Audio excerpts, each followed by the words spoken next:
everybody, welcome back to Geek Bait. Believe it or not, episode 7 of Geek Bait, and I'm once again joined by my co-hosts, Nerdy Geezer and Chef, and of course this is Martin from the Hobby Lodge. So let's go around and say hello. Lee, Nerdy Geezer, how are you today, sir? Much better than I have been because I've been quite unwell recently, but yeah, good today. Yeah, I'm starting to feel human again. Good to hear you're on the mend. Chef, how are you? Well, good, mate. Lots of time off work, so I'm super energized, ready to do this podcast. Yeah, we've seen awesome pictures of the house being done up and all bits and pieces. So it's all very good, yes. I think we've all gotten to that age now. Believe it or not, we're a bunch of middle-aged men on this podcast. I don't know if anyone's aware of that, but we've got to that age where we mostly talk about the weather and what ailments we have at the moment. So this week we've definitely been talking about, I am on antibiotics myself for a little issue I'm dealing with. Lee, you've had a bit of a horrible, sounds like it almost COVID type situation with yourself. And even Chef, you're not feeling 100%, are you, mate? You know? No, the old hay fever's caught me up, or something's caught me up. Maybe Nerdy Geezer's lurgy from South has travelled over to me in Essex and got me, but yeah, I'm not been 100%. No, but we're better. We're on the mend. We're on the mend. And probably we've all got dodgy knees, bad backs, and all the rest of it that comes along with this time in our lives. So hopefully, if you're listening, you can align with some of those. But yeah, we've given ourselves away now. We're not some young pups. You speak for yourself. Like up in my head, I'm still 18, mate. Right. Very attractive, though, boys. Just want to put out. Very attractive. We're like fine wine, you know. We've gotten better with age, obviously. So look, I don't get old. I level up, mate. That's what I do. Okay. Oh, that's the gaming one. Yes. Excellent. Right, so we've got a whole bunch of topics to talk about this week, and the first, which I think is probably the topic that everyone's going to be talking about, and Nerdy Geez, I'll let you kick us off, but it's all about the Switch 2. Yeah, we need to talk about it, don't we? Because wow, there's a lot of controversy, there's a lot of upset people, especially if you live in America. Yeah, I mean, prices, it's expensive, isn't it? It feels so expensive because it's a handheld. Like, I know it can be docked, and obviously that is the big thing. It is also a console, but in my head, because it's a handheld, it's like, oh, it must be handheld type money then, but it's not. It's PlayStation 5 money, you know. It's proper money for a proper console, and that's what I think I need to get my head around, is the fact that it's a handheld, but it's also a dockable console, and that is a big difference. So but it's still, I mean, what's it, £400 without even a game, and then $420 with a game, right? So and then you've got like the prices of the games, haven't you? I mean, digital games like £65, I think was one of them. Was it Mario Kart? And then 75 physical. That's crazy money for a game. I mean, that's more expensive than PS5, isn't it? Yeah, it is. But I'm sure the rest of them will catch up if you're gonna get away with Nintendo charging that. I'm sure we'll get. I think I heard rumors Grand Theft Auto 6 is going to be 70-80 quid. I don't know how true that is. Yeah, I've heard it might be over £100. I thought it might be the first video game to go over £100. Wow. It might be because obviously they do I'm sure 10 different versions of the game, you know, and there'll be the collector's special, the collector's elite, the God knows what else versions of the game. But yeah, you're right. This will obviously set a precedence, and you know, the other studios aren't going to go, no, you know what, we'll keep our pricing at what we are. They're going to obviously go up. So yeah, and it wasn't the way I think people thought, because obviously we always knew there was going to be a big divide between digital and physical, and that divide would continue.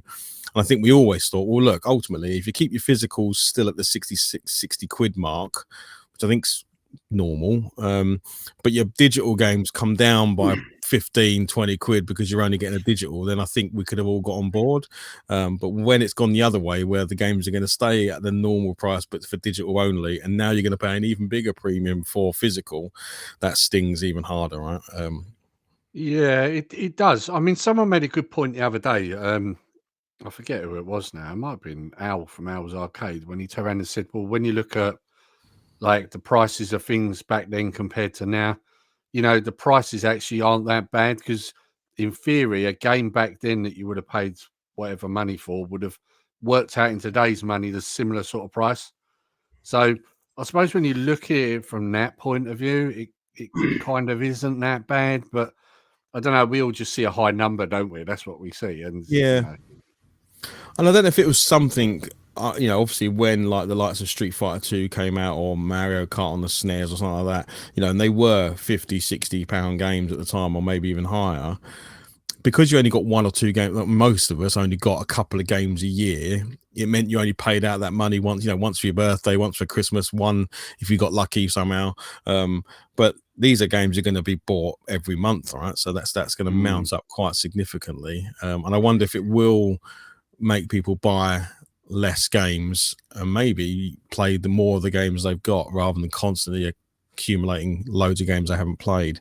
But it definitely feels like it's another push on the physical game collector to say, yeah, we don't like producing these physical games, so we're going to keep making you pay more and more and more for them, so hopefully eventually price people out, because there will be some people that go, now it's a step too far, now I can't buy physical games because I can't justify the 20-30 pound increase for a little tiny car. In, let's face it, the Switch games don't even come with manuals, right? They literally are just a plastic case, so you're paying 30 quid for a plastic case.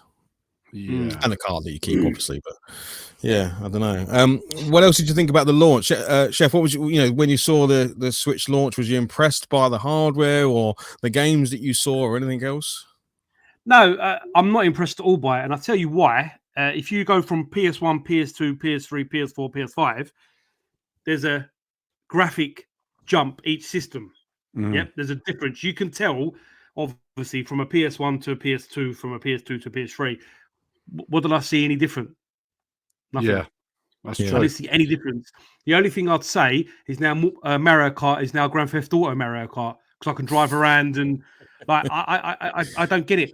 And I think all what it feels like Nintendo are doing is kind of cutting into the retro market in terms of all the games that they've sold for £50 back in the day in Woolworths and in Argos that are now £2,000, £3,000 games, like on the second-hand market. They get none of that pie. So by stopping any of that, it's kind of like they're killing off that kind of scene in a strange way. Because in 20, 30 years, oh, I've got a case for a download code. Oh, but I can't sell it. It just, I don't get Nintendo's angle. I'm not fussed if I can handheld play the system. I'm not interested in that. I want it because it's a console. I want it because it's going to have first-party games. It's going to have Mario's, the Zeldas, you know, the Kirby's, but it hasn't.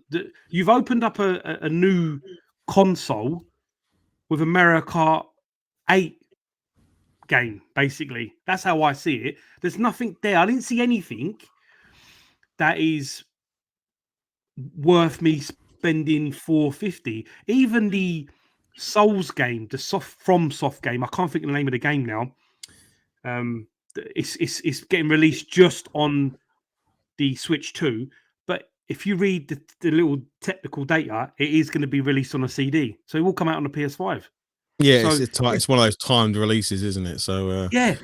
So what you get? What are you actually getting? The things you wanted was, I've said this many a time, a way to play 3DS and DS games on the handheld mode, because I think that would just skyrocket any of them. Because 3DS now, unless you can't buy any 3DS new games, obviously, but you can't play them any other way other than the 3DS or the DS. You can't plug it into a system and play it on the TV. You know, playing Alien Infestation on a big screen, wow, would be impressive. But instead, I don't know. It's really strange, Nintendo, for a family pushed company, if you will, that it sells for family and whatnot. There's so many things. Even the camera is 460p or something.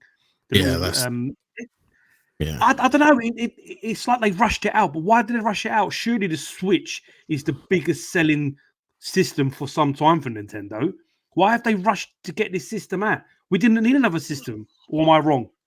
I don't know. I mean, the only defense I can give it, and this is tough to do, so I'm trying to be a bit, you know, devil's advocate on a podcast.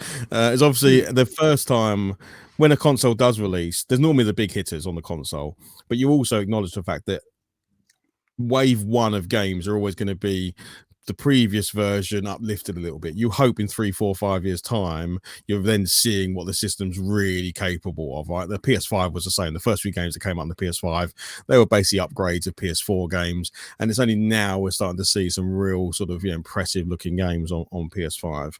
So that's the only thing I can hope, is that they do that. But I will say, what a terrible game to launch on. Like, Mario Kart is a really good game, of course it is. It's a really good family game, and we all love a bit of Mario Kart. We have loved it since back in the SNES days, but it's not a launch, it's not a drive the masses, is it? It's not something you go, wow, look at this. You should have had your Mario game, or your Zelda game, or your lead with Metroid Prime, but make it a Switch 2 only game. Really ramp it. That's what I think they missed. They missed the WoW game. Like, I saw Mario Kart, like you say, it looks like it could be DLC for Mario Kart 8.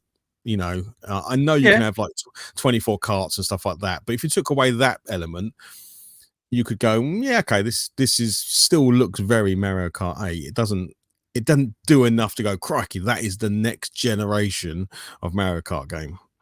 And therefore, it was a bit disappointing from that point of view. The peripherals.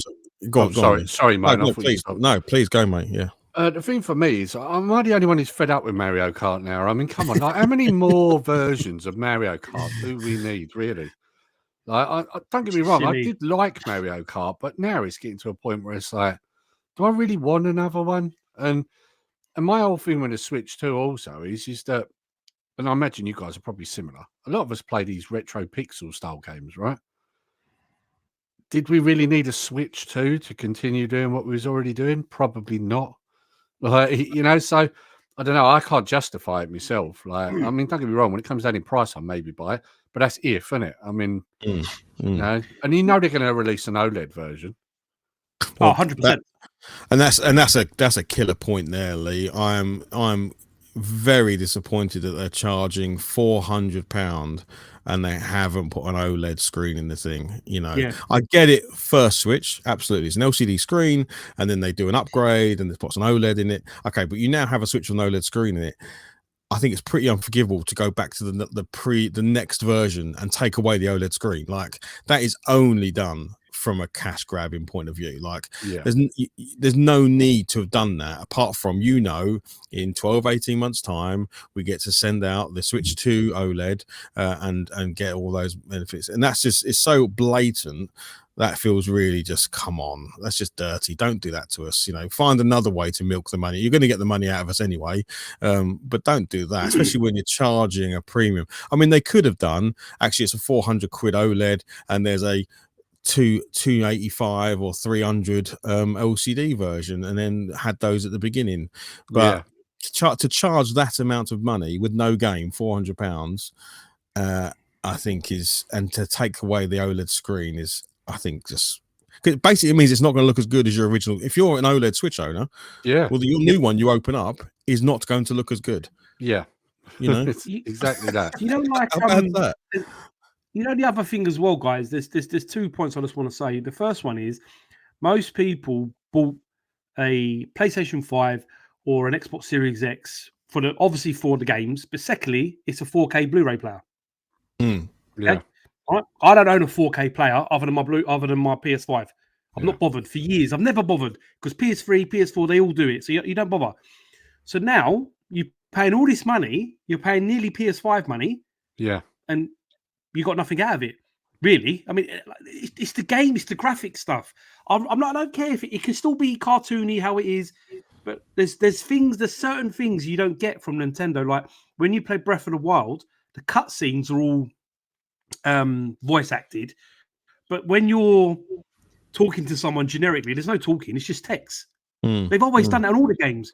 Like, really? We're now in 2025.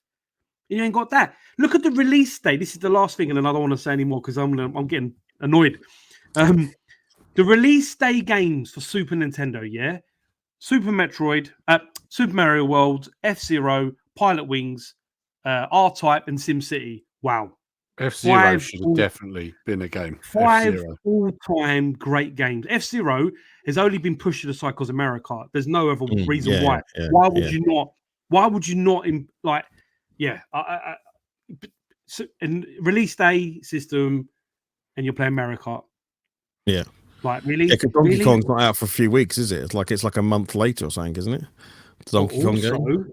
But also, this is where it really frustrates me. You can play Tears of the Kingdom, okay? You can play an upgraded version, but the upgraded version does not include any new downloadable content. It's just a better resolution / graphics. So you've got to pay an extra few quid to get better graphics on the system that should be graphically better. Yeah. I don't know. Yeah. Well, I mean, speaking of frustration, I mean, let's like address our American audience here. Imagine how frustrated they must be right now. I mean, you know, something that's going to be £400 to us. In their money, I think it was originally it would be $399, and then it bumps it up to $649. Is it with the tariffs and that added on? Yeah. It's crazy money. Like, with that, it's stupidly, and also if you haven't got a Nintendo Direct account, like you haven't got a monthly subscription, you can't do certain things. So you can't even download some of the content. I don't know. I don't know what's going on. It's like they're desperate for money. They've chucked this system out, but they can't be. Surely, it doesn't make sense. It doesn't. And let's not pretend it's not £400, right? Because it's not. No one's buying the the only people buying a non-gamed version are the people that are going to buy the physical version of Mario Kart. So most people are actually paying $420 because they're buying, because I think probably physical collectors are outweighed by the digital people out there, right? So they're probably buying the $420 version. You're then probably buying, if you're getting it for your kids or something, you're probably buying the camera, even though it's a pile of tosh. A 480p camera is probably you could probably go on to Temu or Wish now and get a 480p webcam for a $5. Let's face it. And then you're gonna, so that's probably, I can't remember how much the camera is. The camera's like 40 quid or something, isn't it? Like 40-50 pound probably for the camera. I will buy it because it looks like the well, that's what I will buy it. I will buy it. But I'm not going to use it. But then you're also then going to buy a pro controller. So that's probably another 70 quid, I reckon, for a pro controller.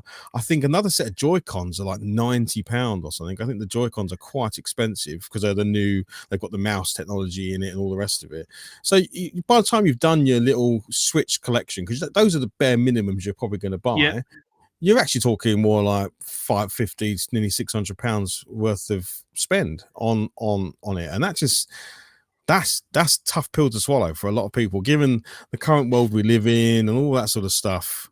I don't know, and I also don't get the release date now. Like, why release it now, knowing it, obviously you're 6 months away from Christmas, and probably by the time we get to then, they've all been scalped, all been resold. I don't know. You release consoles at Christmas time, right? That's when you do it. I'm not a businessman in this respect, so I don't know from a retail point of view. But in my head, if I'm releasing a new console, I'm releasing it October, November time, to capture that Christmas audience. Because we all know what's going to happen here. We've already seen it. eBay is filled with pre-order confirmations for sale. So people are posting on their eBay account, "Hey, look, this is my proof of purchase. You can buy my proof of purchase for 600 quid to get your Switch on release day." So it's already begun, and I suppose Nintendo don't care because they've got their money, so it makes no difference. So I guess our summary is, for us, actually let's do a count. Who's buying one out of the three of us? Who's buying one on release day? No, I'm not. No. Who's buying one this year? No. I want to see more games. Yeah. I've seen, I'm not interested. Yeah.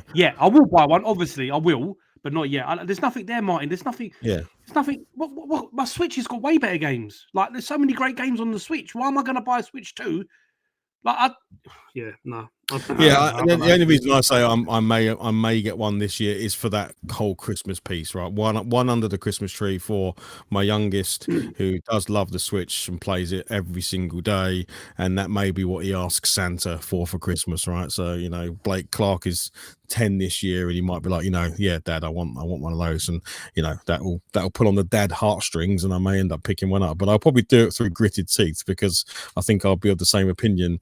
You've already got everything you need on the current Switch, but yeah, I mean, I'll definitely own one at some point because let's face it, all of us on this call have all owned pretty much every console that's ever existed, and therefore we probably will own one of these, but not at the current price and features that are there at the moment. I can't see it. So yeah, but hey, give us your thoughts if you're listening, wherever you listen to this. If you've got access to a comment box, which there should be, drop us a comment on your thoughts of the Switch 2 release video, the content, the games, anything you can think of. The price, are you quite happy with everything that was released? Is that kind of what you expected, or was there other things that you wish you'd seen?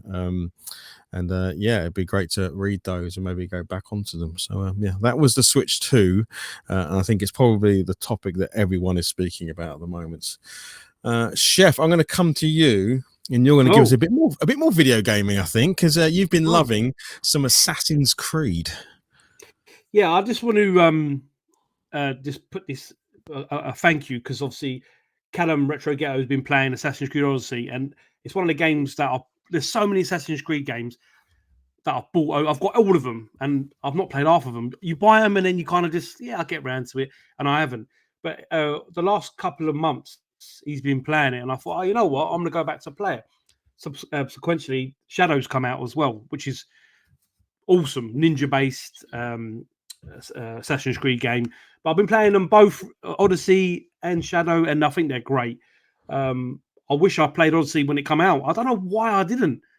It came out like 4 years ago, so was it 2020, 2021? Mm-hmm. So I don't know what I'd have been playing then. I'm without going into it, but yeah, it's a great game. I really recommend people to go back and play it. Loads of playback ability.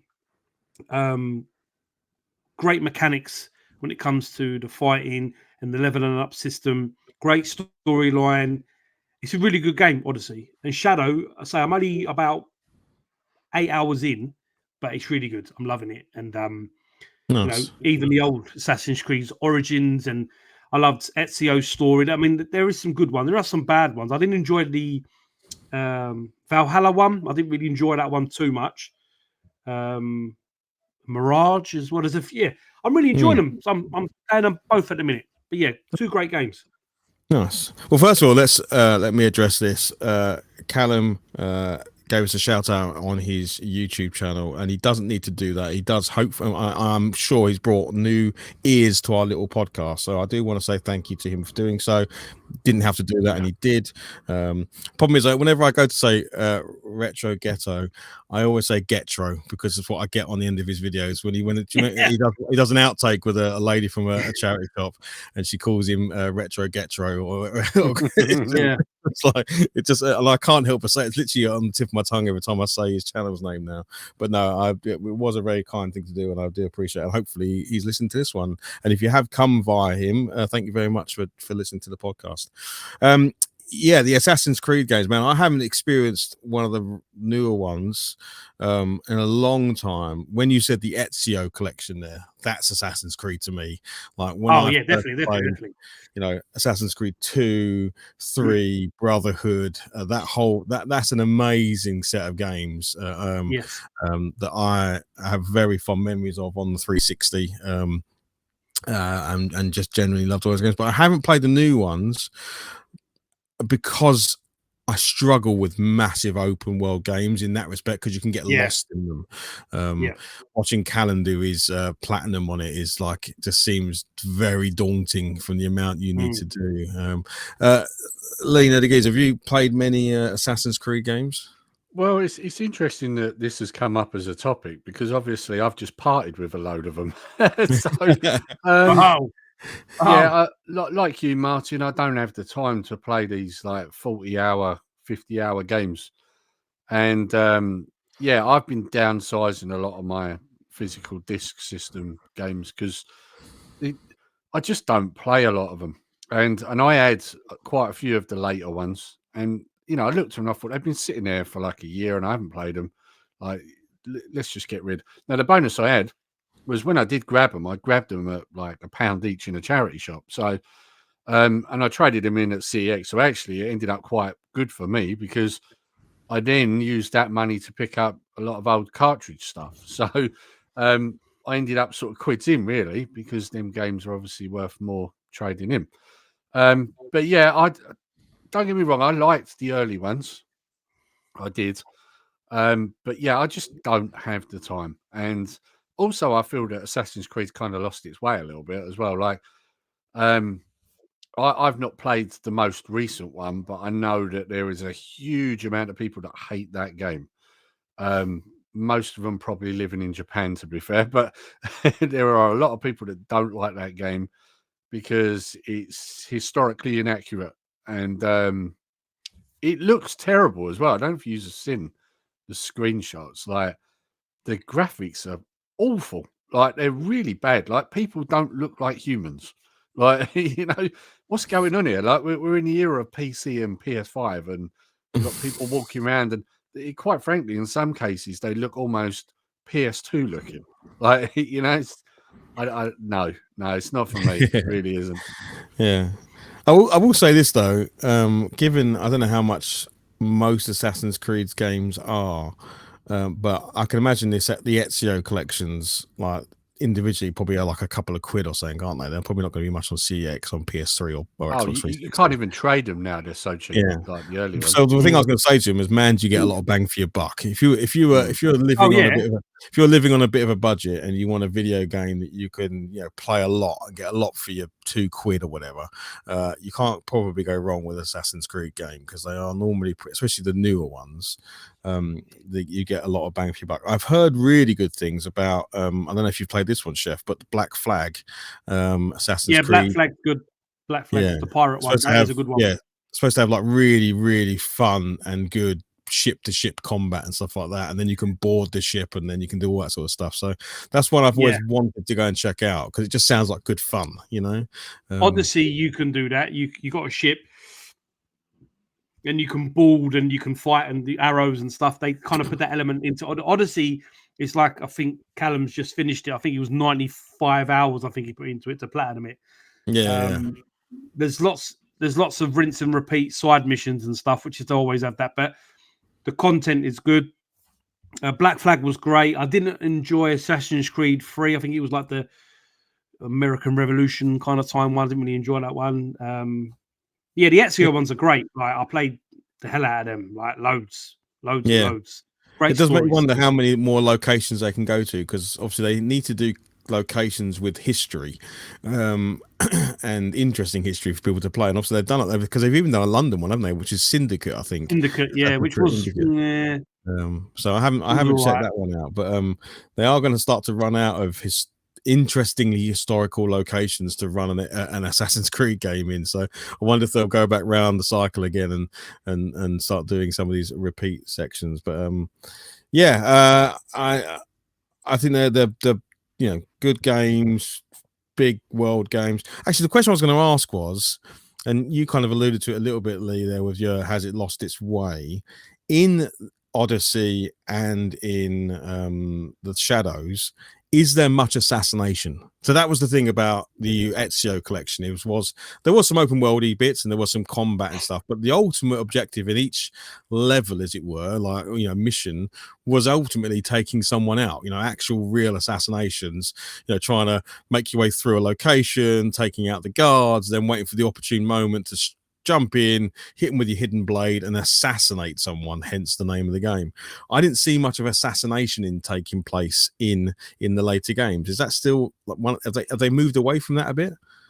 Odyssey does have it. Shadow does have it, but it's like in Odyssey, it's a little bit different.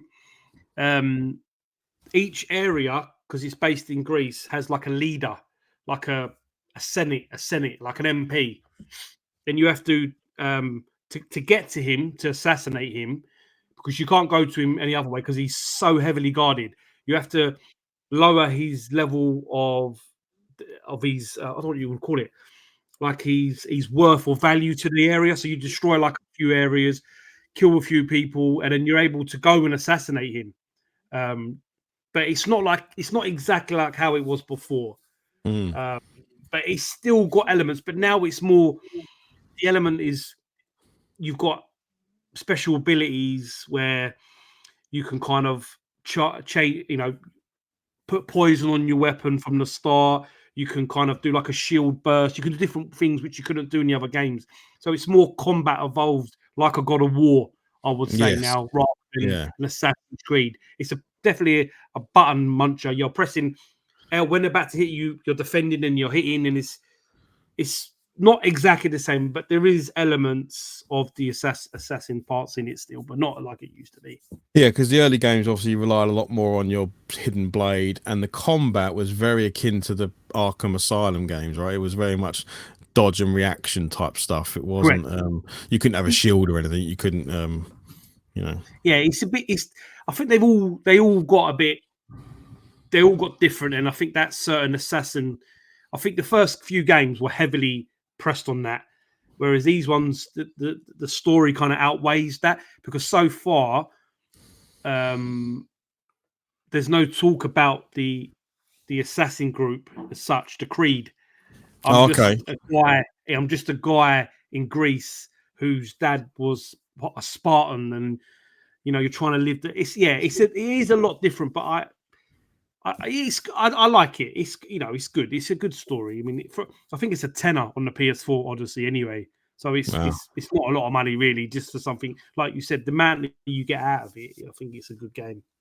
Can I point something out that I find hilarious with this new game? Right, is that they picked samurai when the obvious pick should have been ninja, right? Correct.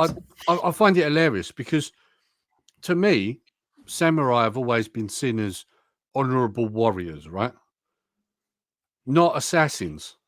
I mean, don't get me wrong, they assassinated people, but they're warriors by code, right? Yeah. Whereas ninjas were assassins for hire. Yes. Like, I think strange. They really missed the trick. Why did they not feature ninjas in it? Cool. Instead of samurai, it would have made more sense, right? But then there's a lot of things with that game that don't make sense to me. It's historically inaccurate anyway, so yeah. I mean, I can forgive if obviously it's a video game at the end of the day. I don't know if it's trying to be too on the nose with it, but yeah, I haven't played it and I haven't seen much about it to give it a judgment.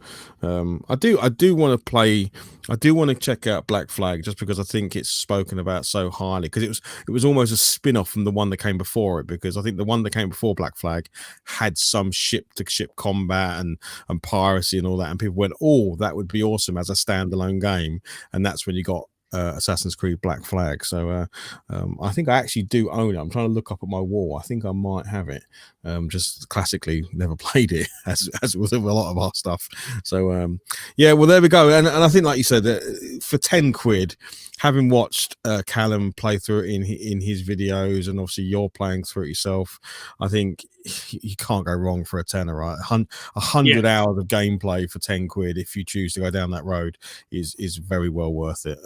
We'll have to see how the new one goes and where they go to next in the world of Assassin's Creed, because they're going to run out of locations.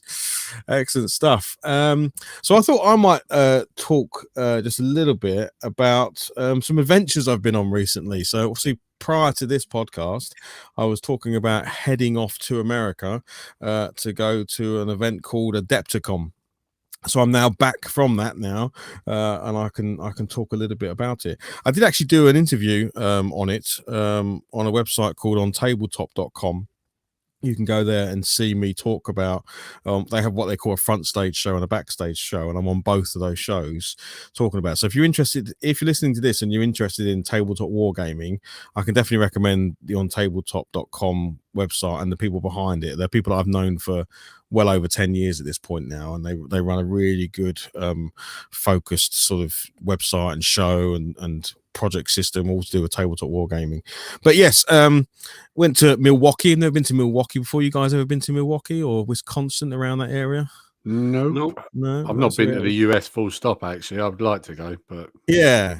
Well, that's one thing I will cover off, right? You know, when I went out there, a lot of people messaged me telling me about all the issues I might run into, all of the problems, all the things I need to think about guarding mobile phones, all this stuff. And I just want to say that I had no issues whatsoever, and I never have had. Whenever I've been to the US, I love going to the US. The people are always fantastic. They're always interested in what you're up to, friendly to talk to. I had no issues with like border controls or anything like this, all this stuff that people are sort of, touting all these horror stories from. I'm not saying these things don't happen, but I've certainly never experienced it myself. My experiences have always been super positive. So yeah, we flew into Chicago and then flew up to Milwaukee. I would definitely recommend driving from Chicago. It's like an hour. I didn't realize we were flying for less than an hour to go from Chicago to Milwaukee, and it's a really simple drive. So I kind of wish we'd done that because we'd have had a car. But yeah, Adepticon is the largest tabletop wargaming event in the world, that used to be in Chicago, but apparently was in a really remote place in Chicago, so there was no nightlife, no anything around. You basically drove out to a big warehouse and there wasn't anything to do once you left the convention. And given this thing runs over 4 days, you're going to want some other things to do, right? So this time it was now in its new location, which is called the Bard Center in downtown Milwaukee. And yeah, just 4 days of amazing, enthusiastic people all doing the tabletop painting, terrain building, war gaming, tournaments, painting competitions of almost every miniature game you can think of. So Lee, you would have loved all of the Star Wars stuff that was going on. There's a couple of Star Wars games called there's a Star Wars game called Shatterpoint, and there's another one called it's gone out, Legion, Star Wars Legion. So just huge tables of Star Wars terrain, droids, rebels, Empire, the whole lot, like just loads of it. And of course then the classics, you had the Warhammer 40k, Warhammer Fantasy. You then had other games such as one called Battletech, which is all about, in fact, both of you might like Battletech. Battletech is basically what do you call it, not kaiju, the robot versions of kaiju. What are they Gundams. called? Gundams type stuff. Or the Jaegers. Jaegers, that's it. Yeah. That's the one I was looking for, the word Jaegers. Oh, Robojob. Yeah, so this is a game called Battletech, and you build and paint those robots, and then you battle it out on a table and blow each other. And each part of the Jaeger is like got its own, like you can blow someone's arm off, and then obviously they lose the systems that are on that arm, and so on and so forth. So huge tables of that. But yeah, me and my son were out there for 4 days. Amazing food, really nice location. Blimmin' cold. It was like, I think 4 or 5 degrees. Oh, wow. And of course, yeah, it's kind of crazy. One of the weird, crazy things I will tell you about, if you ever go there, is go and visit Lake Michigan. So Lake Michigan, I think, is one of the biggest bodies of fresh water in the world. I think it's like in the top 5 or something. I can't remember which one number it is. Someone hopefully might correct me. But you're bearing in mind you're in the middle of the country. There is a coastline, because Lake Michigan is so huge you can't see the other side of it because of the curvature of the earth. That's how big this body of fresh water is. Wow. So there's a beach and everything, even though you're in the middle of the US. It's kind of crazy. So typical America, got to do everything bigger than everyone else. yeah, they do. When it comes to lakes, when we think of like, the River Thames and other lakes in the UK, we think we can probably definitely see the other side of them, but no, here it's off over the curvature of the earth. So absolutely amazing to go and see things like that. But yeah, I know both of you aren't really into that sort of side of the hobby, but for me, it's something that me and James have talked about since he was young, super young, since he was like 9 or 10 years old when we first got into this hobby. And for years we've talked about doing it. We've never done it because it is very extravagant from a cost point of view. You're talking about going to a wargaming event and spending £3,000 to do so, you know, with all the bits and pieces, and then buying all your stuff that's out there. But as James turns 18 this year and is going to go off on his worldly adventures, we figured if we don't do it now, we never will, right? It was like a do or die situation. So yeah, we stumped it up and we went and did it, and I have no regrets whatsoever. It was a fantastic time. So I guess if you ever get chances to do things, and I'm sure you guys I know are doing all stuff with your kids and that, you should always grab these chances when they come up, right? Because they never come around again, right? You can miss opportunities. I'll tell you what I did like, right, was some of the photos you was posting on social media. That one of you and James and that huge, what I can only describe, looked like a quiche version of a pizza, because that's what it looked like. I mean, you hear them call pizzas pies all the time, but this thing actually did look like a pie, didn't it? Like, it was enormous. Yeah. When Americans do deep dish pizza, they mean deep. Oh yeah, they're not joking. Yeah. That was mad. Chef, from a culinary point of view, we don't do those. Is there anyone in the UK that does pizzas like that? Is it just not heard of? Like, why is it a deep dish pizzas? The closest you get to is the Chicago Town frozen deep dish pizza. there are. It's an American thing. It's not really. It's not an Italian. Pizza, if that makes sense. But I'll tell you what. I'll be honest with you. Some of if you're lucky enough to have like a barbecue smokehouse that is American themed, they do. And there's a place not far from me that does them, but they are half sloppy. Like they're not like they're because obviously the crust cooks and the inside's just like lava. That's the only way to explain it. It's lava. It's still doughy like in the inside. I'm telling you, it's lava, mate. Because it's just like, but obviously they're lovely, you know, the flavors. I'm getting excited. We're getting hungry. Every time Martin put a picture up of the food, I was jealous. I was like, man, I'm not being funny. Really nice. I'm not being funny. Lee. All I saw was food. I didn't see any tabletop gaming going on, mate. I'm not being. I saw maybe one figure, and the rest was just food, mate. Wings, buffalo wings, and stuff like. He had Space Marines.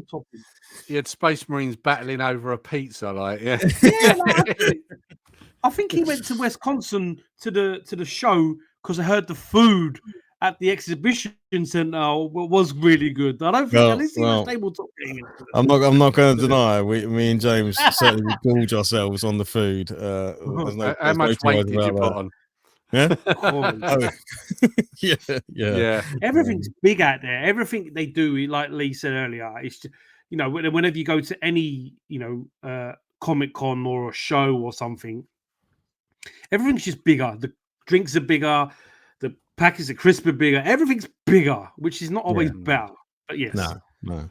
But in this instance, it was all better. The you said the smokehouses, the pizzas. And I'll tell you one weird thing. If you ever go, why are you dribbling? I can see you dribbling. Why are you dribbling, mate? If you ever do find yourself in Milwaukee, I can give you a little secret, especially if you've got kids with you. Between the ages of 0 and 17, you're counted as a minor, and you can drink with your parents as long as your parent hands you the drink.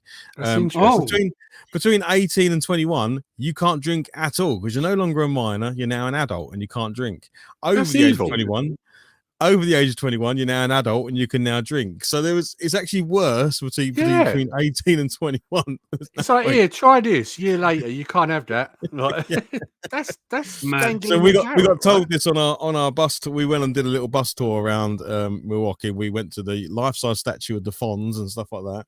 And the bus driver gave us this little tidbit. So the next restaurant we went to, we asked them, and they're like, yeah, that's fine. As long as you're the person giving him the drink, then it's absolutely fine. So we've got 2 beers. I handed James his beer because he's only 17. He turns 18 in a few weeks, and he was able to have a beer in America with me, which we didn't think we'd be able to do. So, I've got 2 questions for you, Martin. Number 1, right?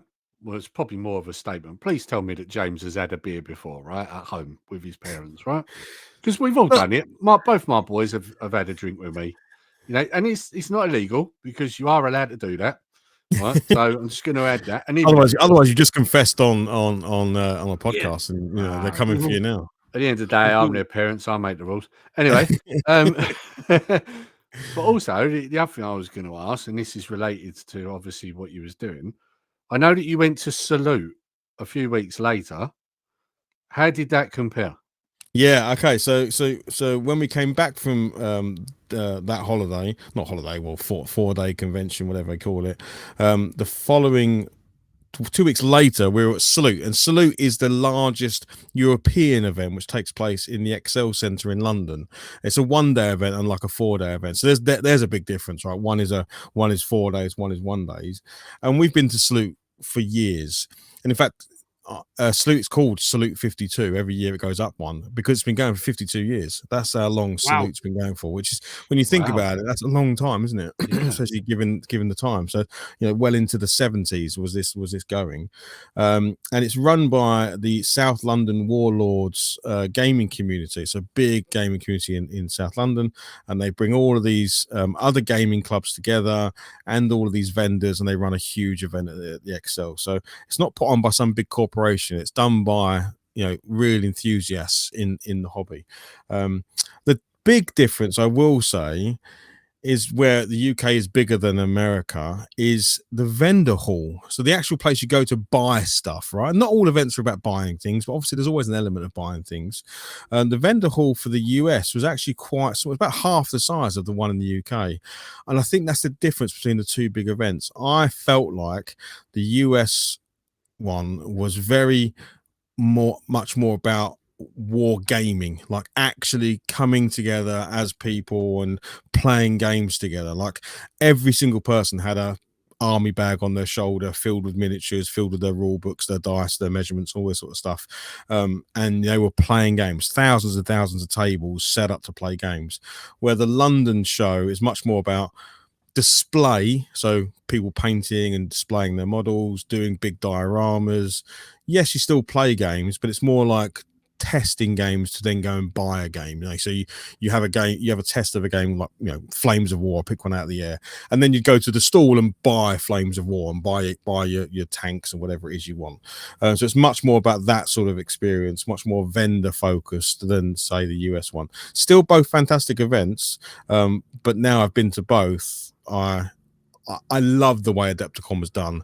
It's just a damn shame it's in America and it's not easy to go to. But Salute is still a highlight of the year. We went, but of course, only 2 weeks after Adepticon, you kind of went, it didn't feel quite the same. But normally we wouldn't have been to Adepticon, and we will look at Salute in a very different light. So a shout out to the people that put on Salute. They put an awful lot of effort in, and I would say, even if you're not a war gamer, a day out there with your family or whatever, you'll get a real feeling for what it's like, and you might find some stuff you're interested in.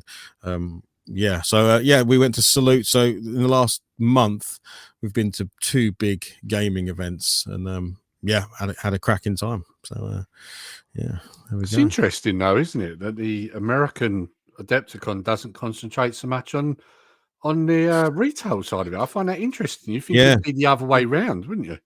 So, and a final point on that, really, the Americans get absolutely. You kind of mentioned it with the Switch. Now, this is before any nonsense around tariffs and all that sort of stuff, right? But the Americans have always paid a premium on wargaming because vast majority of the big wargaming companies, like Games Workshop being the biggest of them all, are all European based. They're either UK or European based. Yeah. So to get the products out into the US, and even worse in Australia, you're talking significant amounts of Warhammer products. An £80 model in the UK is probably $140 in America. Like it's it's not the sometimes you see £80 and $80, when video games come out, they're kind of the same. And we're the people being hosed on the price, right? Because that should be $64 or something, so £64 or something. But it's actually the other way. They pay a premium. So when we were looking at buying stuff, often we didn't buy it because we would do a quick comparison to the UK and go, crikey, it's not worth buying it here. Yeah. And even a lot of Americans we spoke to, they buy from second-hand websites in the UK and ship it to America. That's actually cheaper than buying brand new in America. So, wow. I've got a question on that, because obviously some of this stuff you can 3D print, right? So if you're living in areas like that, obviously 3D printing is the better option for them then, right? Yeah. Obviously, you can't 3D print official models, so Okay. that's the only problem. There's very few companies that allow you to print, especially Games Workshop. Games Workshop don't support, and you can't even take, if you go to an official tournament, you can't take 3D printed models. They want you to be using Games Workshop models at a Games Workshop tournament. Now that rule goes out the window when you're playing friends and family and local clubs. Or no one cares. As long as you say this model is X, then most people don't care. As long as you're respectful. No one wants you to turn up with a Funko Pop and say, "Well, that's my Dread Knight for the the Grey Knight Army or whatever." So I think as long as you're being respectful to the hobby, no one minds. But in official tournament play, you have to use official models. But some gaming companies now do a, hey, you can buy the model from us, or you can buy the STL and print the model at home to kind of adapt to that audience as well. Yeah, well, I thought that's what Games Workshop did. I thought they actually did produce STLs. Do they not then? No, they don't do any STLs. Okay. They are purely design, manufacture. You know, they own it. To them, it's all their IP. So they would never let you 3D print anything. Doesn't mean in the future they won't, because 3D printing is still a bit of a niche hobby with people. But more and more people are getting into it. You know, I've literally got actually being delivered today some water washable resin, right? So resin is obviously a very dangerous product to use. You know, you shouldn't get it touched on your skin, you shouldn't do it, and you have to use isopropyl alcohol to wash it and everything, so that's another chemical you've got to use. Well, they now do water washable, so you don't have to have big vats of IPA to clean your models. You can do it in just water. So I think the more they get towards safe 3D printing, you know, without having to have the respirators and all the other junk that I have to have, it will make it more accessible by people, and therefore they will have to adapt a little bit. But there still are some great 3D printing companies out there that do games that support 3D printing. But certainly GW was not the one, and it is the biggest. Like at Adepticon, it's the number one game. Warhammer 40k is it. Like, you know, if you took that away from the event, everything else would look much smaller in comparison, you know. Which has led to me and James, now back from both Salute, back from Adepticon, we are really getting into Wargame. We've played a few big games on the table behind me, with his Tyranid army, which is all monsters and aliens, against my Grey Knights, which are Space Marines and stuff like that. We've done some really cool games recently and really getting back into it. And I guess that's the point of these events, is you go there and you almost get your hobby mojo reinvigorated. You're like, yes, I'm up for this now. Let's go home. Let's paint some miniatures. Let's play some games. It's nice. Like when we go to like a retro, you know, if you guys go to a retro gaming event or a toy fair, you come back from that like, oh, this is really good. I'm really feeling like I want to get those things or play that game or whatever. So they're good refreshers for that sort of thing, for sure.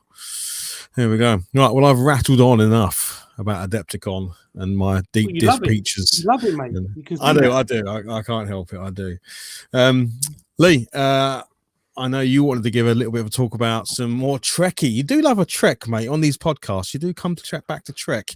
And Voyager is the latest. I love sci-fi in general. I wouldn't say I love all Trek, because the new stuff can go to hell. Like, don't get me wrong. I mean, I can appreciate Picard season 3, but the rest of it, like season 1 and 2, is god awful. Discovery can, in fact, I can't even say what I want to say on this podcast because we keep it clean. Yeah, I do try to keep you guys on the straight and narrow.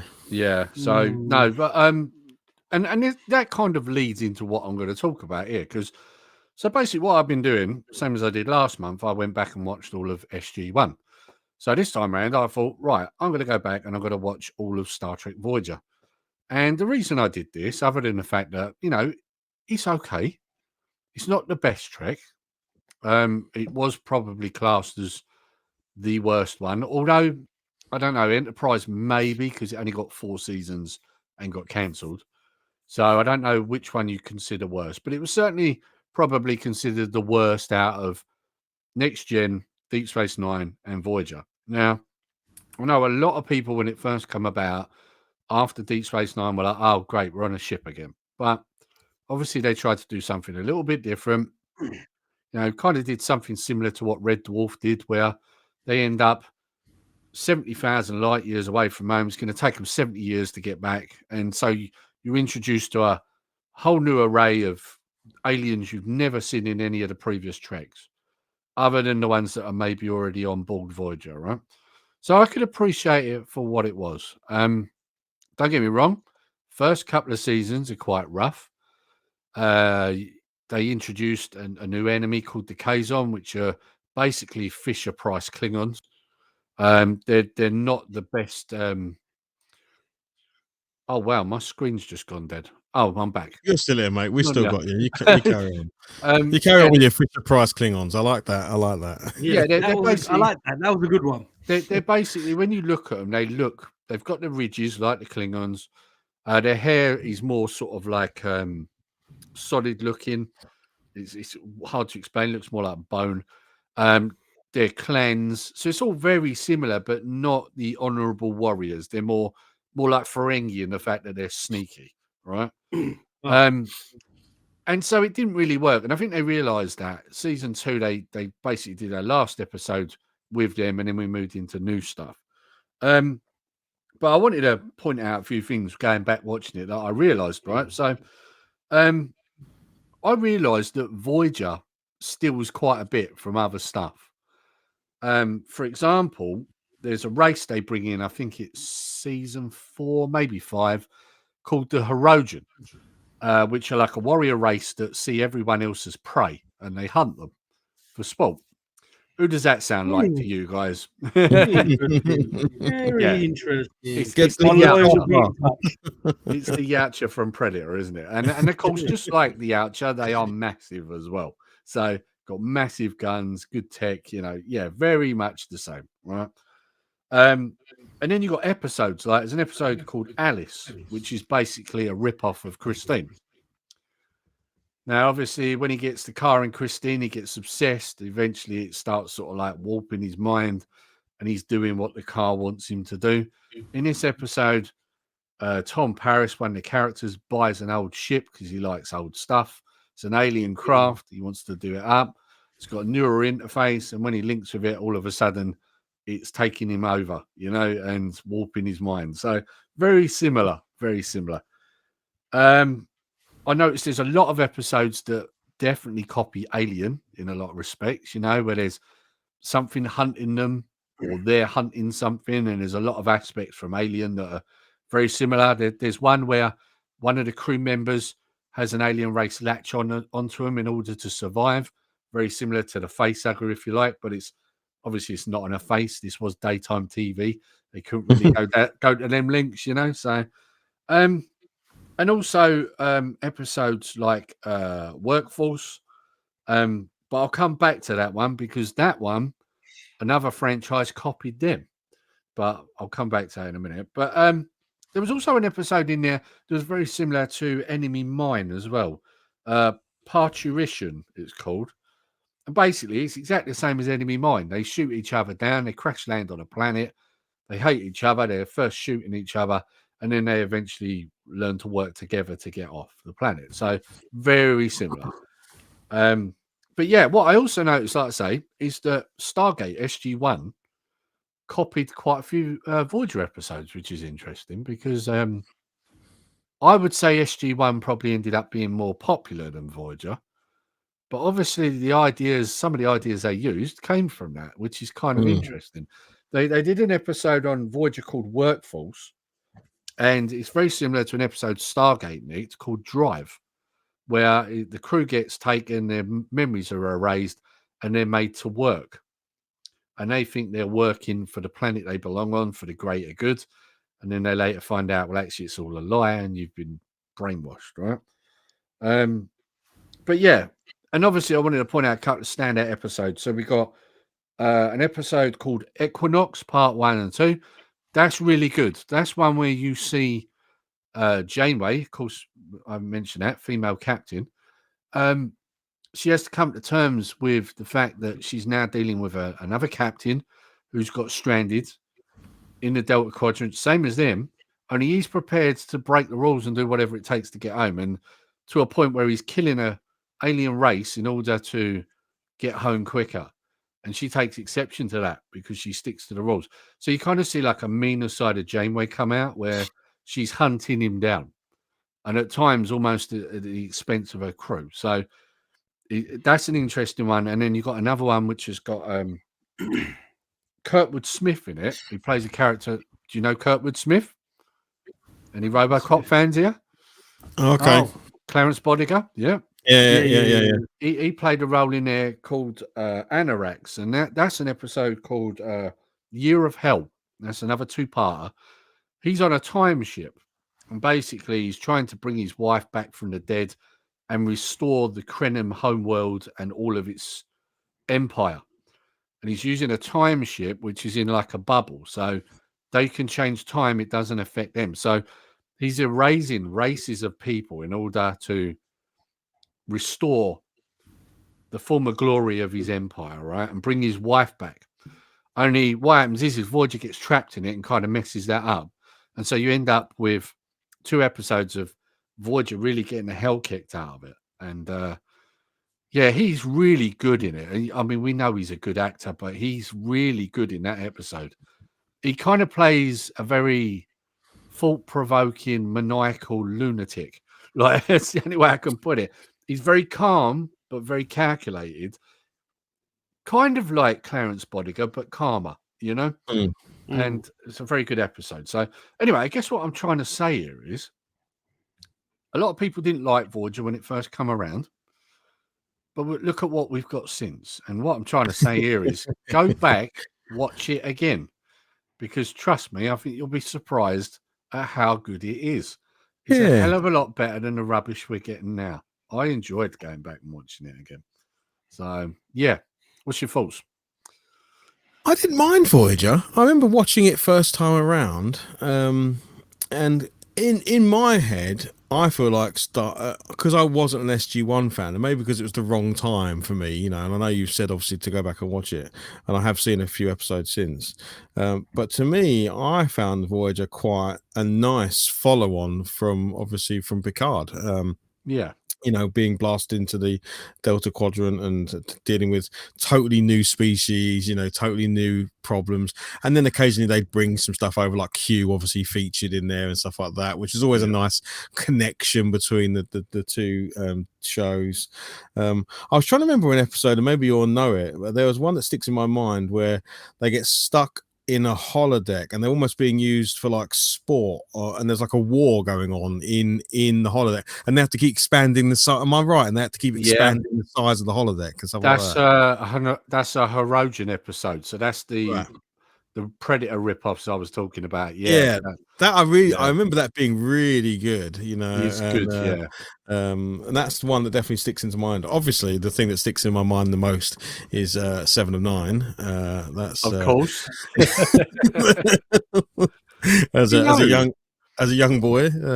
Did you know there was actually a bit of a feud between Kate Mulgrew, who played Janeway, and obviously Jerry Ryan, who played 7 of 9, because Kess was a character that left when Jerry Ryan came in as 7 of 9. Basically, Kess, I think, was fired because she had a lot of stuff going on in her private life, drug abuse, etc. I think she'd been arrested a few times. I'm trying to look for her name because I've got it written down. Jennifer Leon, I think her name is. So she went out of it. Now, what happened was Kate Mulgrew, who played Janeway, was quite close with the person who played Kess. And so as a result, she took exception when Jerry Ryan came in, and they had quite a feud going, which is interesting because when you watch them episodes, her and 7 are kind of joined at the hip, and she's her mentor. So it just goes to show how good the acting was there, because at times, at times they're meant to be at loggerheads because that's the characters, right? But most of the time, you're not seeing that at all, are you? So that's shows how good at acting. Is that a testament to the professionalism, right? Leaving the personal stuff at the door, and it's a job, right? You're there to act as the characters you're there to do. So because you would never have guessed that. Obviously, they have a lot of scenes together throughout that whole thing, right? They are, like you say, very, very. It's almost like the Picard and Data, relationship, right? So it's a very similar one in Janeway and 7 of 9. So I remember she was very good in that TV show. Chef, what's your thoughts on Voyager? So I didn't watch Voyager till one episode. I was massive into wrestling, as I still am, and there was an episode where a 7 of 9 got to fight the Rock. Yeah, he was like an alien species, and he done the rock bottom, and he done the people's eyebrow. It was awesome. And then after that, I started watching. No, he did. You go back and watch it. I have not seen that. I'm going to look this up immediately after this. He does the people's eyebrow, and he does the people's elbow. I think that was his first acting gig, if I remember right, wasn't it? I think it was his first proper thing. Yeah.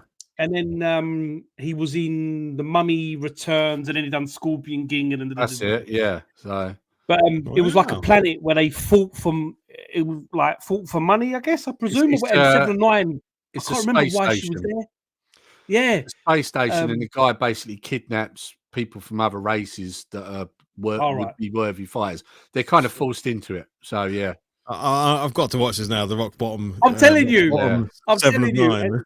He was, and he was fighting. He was fighting the Rock, and I was just like, "This is awesome." Yeah. And I started watching it, and I liked Catherine Janeway, as a captain, because she was, like Lee said, even though they were a gazillion miles away, and she could probably do whatever she wants, and no one would find out.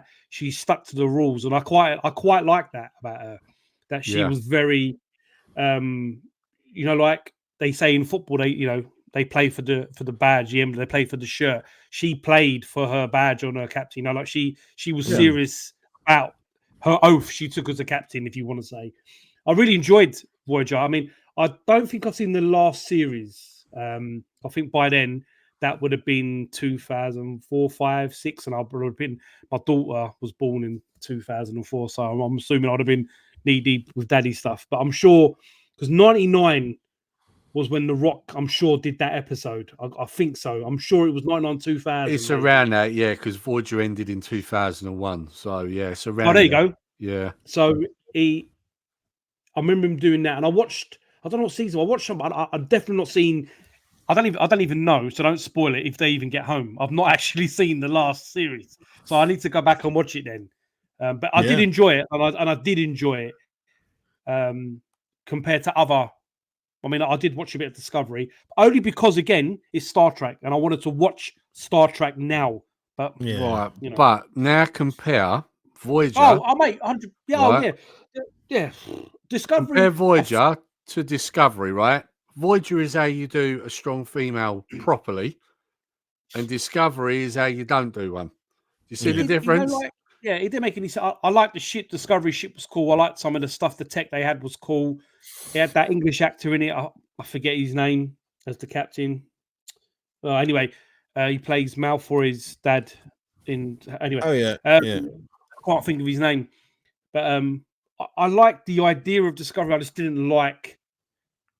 Stop talking about Discovery. I hate that show. I don't want to talk about it. Voyager's good. I want to go back and watch it. I mean, I enjoyed Enterprise because obviously Quantum Leap. That's the connection I was about to make then, because he was like, did they make it back home? And I was about to say with Sam Beckett, who also does he make it back home? Never did. Does anyone know? Never did. He met Jesus, I think, in the last episode, but he never did he? Bless him. Sam's still traveling. We've got to talk about Quantum Leap one day. I think we've got to go through Quantum Leap. I love that show. I've not even dared watch that new series. Oh no! But I did enjoy Voyager, and I will go back and watch them. I do like the boxes you got, Lee. Those hard case DVD boxes. They're really nice. Yeah. I might actually buy them because they're not expensive. They're not crazy money, are they? Really? No, I mean season 7's starting to get a little bit more expensive, but yeah. Is that the last season, Lee? That's the last one, yeah. Oh right, okay. Well, I need to watch. I need to watch them. One of the things I just wanted to add was one of the reasons why a lot of people didn't like Voyager was because they felt that they ruined the Borg. Right, okay.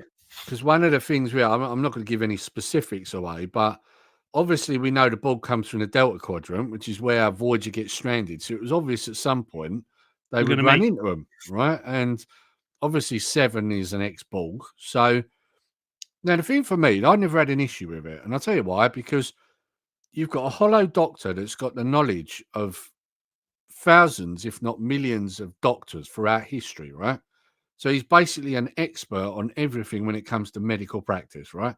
And then you've got a Borg who's pretty much an expert on the universe from the collective, right? why does it seem stupid to people that when them two people come together, they can find ways of beating the Borg? To me, that always made logical sense. But yeah, of course, a lot of people didn't like that because they felt that it kind of weakened the Borg. You know, up until that point, the Borg was god level tier. You know, the big bad that no one could really beat.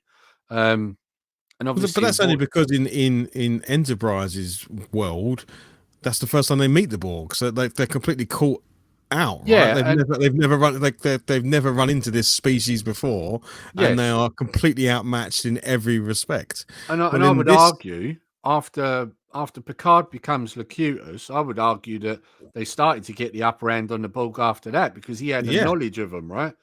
correct. So you know, this is the thing. A lot of people blame Voyager for it, but it was really already happening. Like, you know, so yeah, you make a good point there. So excellent. Right, so we'll all go in after this. We'll all be YouTubing 7 of 9 being rock bottomed by the Rock. Don't forget the people's eyebrow. He does the people's eyebrow. Yeah, and obviously, Chef, this brings us nicely into what you was going to give us a bit of a chat about, because we talked there about maybe picking up some of these Voyager box sets. You were going to talk a bit about Blu-ray and DVD at the moment.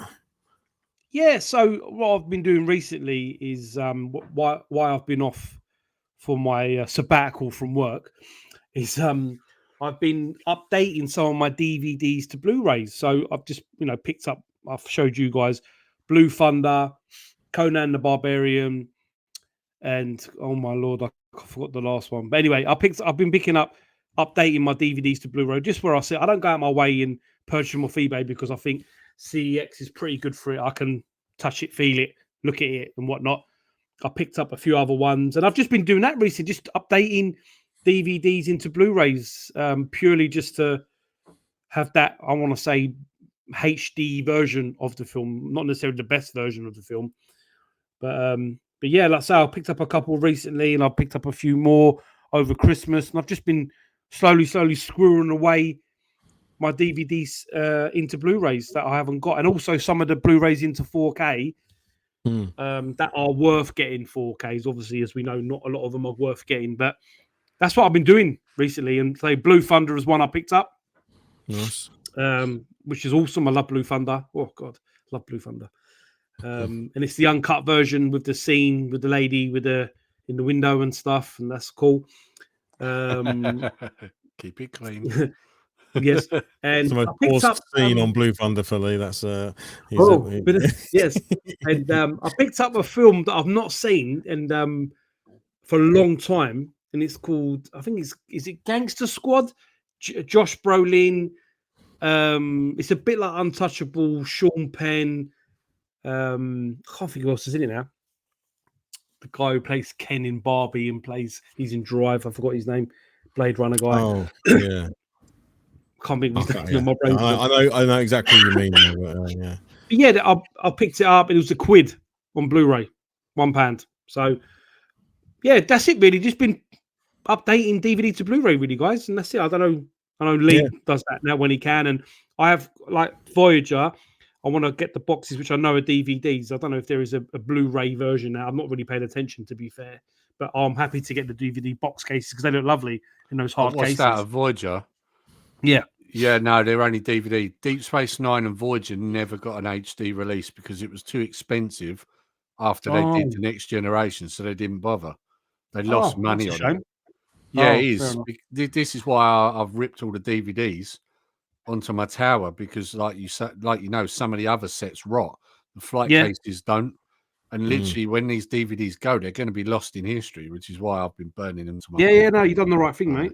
You've done the right thing. But yeah, I've been replacing my DVDs with Blu-rays for ages. In fact, I own more Blu-rays than I do DVDs at this point.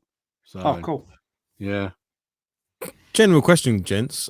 Do we think there'll ever be a new disc media? You know, we've went from DVD to Blu-ray to 4K HD DVDs. Whoa. Laserdisc. Laserdisc, Well, Martin. I mean, that's eternal. A Laserdisc is eternal, obviously. But I don't know. Do we think we're going to see another medium of disc? I'm kind of feeling like we won't. But is 4K the furthest we're ever going to go with disc media? I don't know. Well, I don't know, because the thing is, I mean, 8K is coming. It is coming. They've been talking about it for quite some time. But obviously, there's this push to go to streaming. However, there's a push back, isn't there, from people like me and you two guys? We Yeah. want physical media, and that is getting bigger, because people have realised, like we realised very early on, that you need 1 million streaming platforms to watch something, and even then they can take it from you, right? People are realising, and also realising it's also much cheaper to just buy the bloody disc and watch it when you want, right? Yeah. So I don't know. I mean, it kind of depends, because a lot of studios have recently come out in the last month or so and said they're no longer producing discs. But I think you'll find that might change. I mean, don't forget, companies come out not so long back and said they weren't making petrol engines anymore, and they've gone back on that.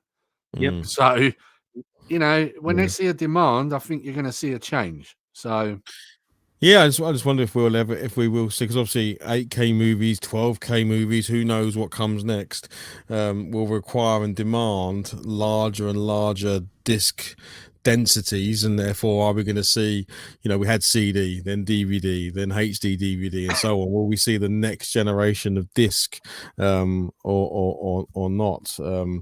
Be interesting to find out. But yes, I think we'll give him a shout out. But certainly Scott of the Retro Realm, Sega Zombie, has said before that he's seeing an increase in sales in things like DVD and Blu-ray, even LP and other physical medias, from not just us, the you know, the people that lived with it and grew up with it, but even young people now who want to have the CD of their favorite band, or the movie that's come out. So yeah, maybe we will see a bit more of a renaissance for it, and a demand for it, you know? Well, I mean, last year I did a video talking about physical media and whether it was on the way up again, because HMV reported last year that they'd seen a record number in sales last year. So, you know, everything would suggest that we are seeing an uprising in it again, which is good. I like this, because I don't care what anybody says, you will never get a better quality of your film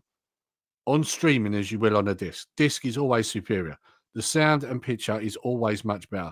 If you don't believe me, go and have a look at an HD film on Amazon or Netflix, and then pop your disc in and have a look, and you tell me what the difference is, because there is one. Yeah.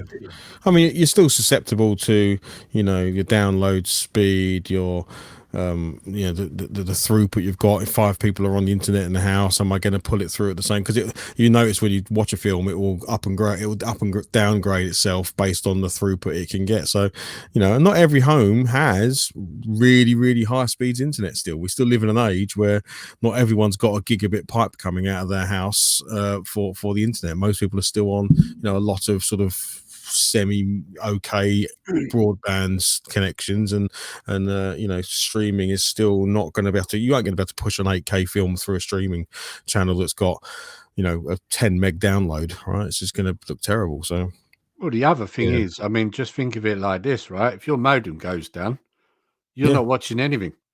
Whereas if you've got the physical media, well, I'll just put that in.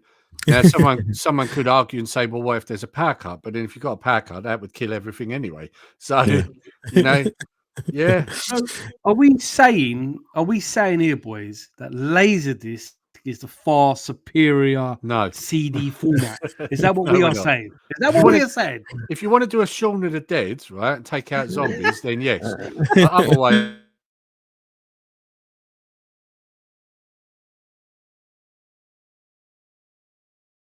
the Laserdisc, you cannot argue. The gatefold, with all the extras, you know.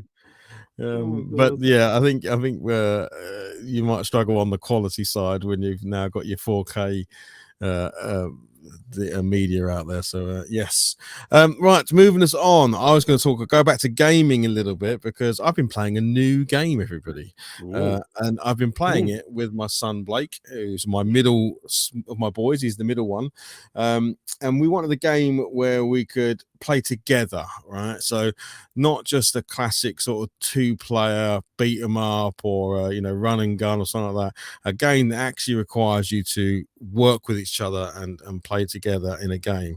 So we bought the new Split Fiction game, which is I think it came out about a month or so ago, and it's by the people that made It Takes Two, and also I can't remember the name of the game, but you guys might remember it. You're two prisoners and you escape jail together. It's not Get Out. No, Get Out. Okay, something like that. Yeah. Yeah, I don't know what you mean. Get Out. No. But in this one, you play two writers, two female characters. They're both writers. One of them specializes in fantasy writing, and the other one specializes in sci-fi writing. You get caught up in a scheme where someone's trying to steal your ideas, and they put you into this machine to sap all of this amazing knowledge and stories out, so that this person can own all your IP, and that's the big bad in the background. But for you to prevent this from happening, whilst you're in this machine, you go into the worlds of your stories that you've created. Now, through story again, the two people get merged into the same machine, so you are constantly flipping between sci-fi stories and fantasy stories, and it's got a really cool way of doing it. You find these glitches and you go through the glitch and you're in a different world, and you very quickly go from like a lovely woodland fantasy forest with a castle and all that into like a cyberpunk light cycles, guns blazing everywhere world. So it's got a really nice way to flip between the two worlds, and obviously the characters that you play, whilst they can be quite annoying characters, after a time you grow, you kind of go, okay, I'll accept them for what they are, and we'll go with it. But the game absolutely requires, it can only be played by two people. You can't play it solo. You can't play it like alone with an AI character. You can't play any other way apart from in pair. They do a really nice thing where as long as someone owns the game, that pair can play for free. So I could send you guys my code and you could join me in the game without owning the game, which in this day and age is quite rare, especially because this is an EA game. So EA are quite known for, milking the money where they can. So there's no extra money to pay. There's no DLCs, there's no microtransactions, all the rest of it. But yeah, you have to play the game as two people because you're each required to do things as you're playing to help the other character progress. So it might be that I come up against a door that I can't open, but the other player can go around, do a bit of parkour, find a switch, pull the switch, and now opens a door. Now I have to do something on my side to release a weight on their side, try to ping them in the air and do something for them. So you're constantly back and forth. Or it might be that one of you's driving the car whilst the other one's on a turret on the back shooting down all the enemies that are chasing you. So you've always got something the other person's doing to help each other. And it's I've not played a game like it before. I know people talk very highly about It Takes Two, which is like I think it's like a couple that might get divorced or something, and then you play through the game, and then you kind of come together with each through the game, and hopefully a happy ending at the end. Although I've just said words there that could be very much taken in a different light, so no one clip this show, that's for sure. And in this one, yes, you are these two writers who are being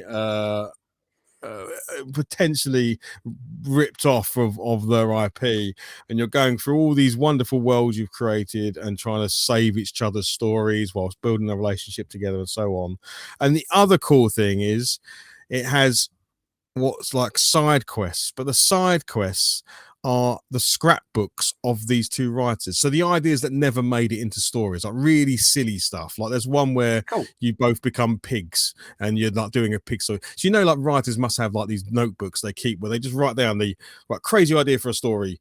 Two pigs trying to save the world, and they go, I'll come back to that at some point, and they never do. So they have these scrapbooks full of this stuff. Well, they've made all of those things into little side quests, and there's some really fun ideas that are in there that really work. There's one where you're just pencil drawings and you're just trying to get through a level as pencil drawings and stuff like that. There's one where it's a side-scrolling shoot 'em up, which you don't expect in a platforming game and stuff like that. So what I will say about the game is there's something for everybody. It really has an awful lot in it, and I would highly recommend it for anyone who wants to maybe play with a kid or the partner in a video game that maybe doesn't play video games all the time, or you want something you can do together, because I think it works really, really well. And whilst the characters can be a little bit jarring, the actual gameplay and all the elements in it, obviously it looks wonderful on the PS5, really nice graphics, really nice sound, all of that stuff. Yeah, it's highly recommended. Split Fiction, if you've not seen it, I definitely recommend it. I assume you guys haven't played it, but have you played any of the others I talked about? Have you played the It Takes Two or the Get Out? Yeah, I played It Takes Two. you played It Takes Two. Cool. So is that similar? That's I guess similar.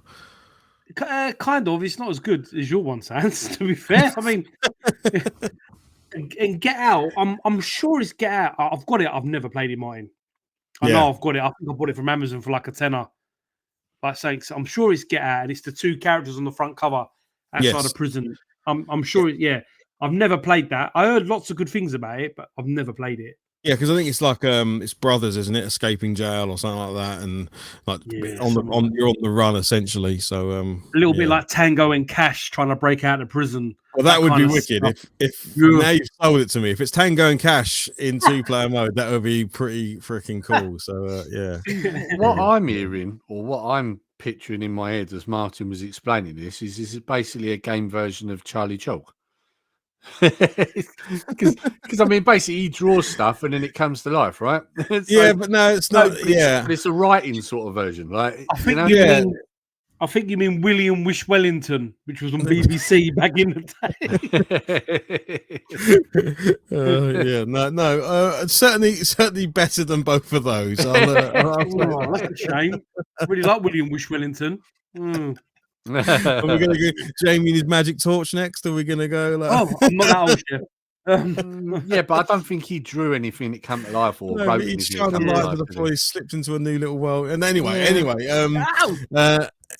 really, really good game, which I think is rare at the moment from EA. So if you do see it out and about, I think I paid $39.99 for it. I would say when it's a £20 game, it's definitely worth picking up to play with somebody else. And certainly me and Blake have had a real blast. There's definitely, I'm not going to say relationship ending parts of the game, but there are bits where you're going to get frustrated with each other because one of you has to do a certain thing at a certain time and you have to do your certain thing at a certain time, and it's like, just do the thing. And obviously there's also, as you've already alluded to, happy endings as well. So I can't say we've not reached the end of this one, so I'll let you know, but hopefully all things go well. And I think it's a really, really fun game, and one to definitely check out if you've got someone you can play it with. Right, Lee, you're going to talk about Ghostwatch, which I think is going to be awesome. Yeah. So right, okay, where do I start with this? So I was in HMV, I picked up a few different Blu-rays and I saw Ghostwatch, which has been released by 101 Films. Now, to anybody who doesn't know what Ghostwatch is, this was something that was sold to the general public, if you like, during 1992 as I guess what you'd call reality TV, really, even though reality TV wasn't really a thing, was it, at that point? No. Now, I should add, I was 14 then, so I could see through this, but I can see why people didn't. So I was 12, Lee, and I didn't see through it. So yeah. That's the difference of 2 years can make a big difference. I was 10, and I thought it was real. Yeah. Well, the thing is, this was how they were clever, wasn't it? I mean, you had Michael Parkinson, who's used TV presenter. He interviewed people. You're going to assume that anything he's in is going to be real. You're not going to think it's acting, right? Sarah Green was another one. She was very big at the time, wasn't she?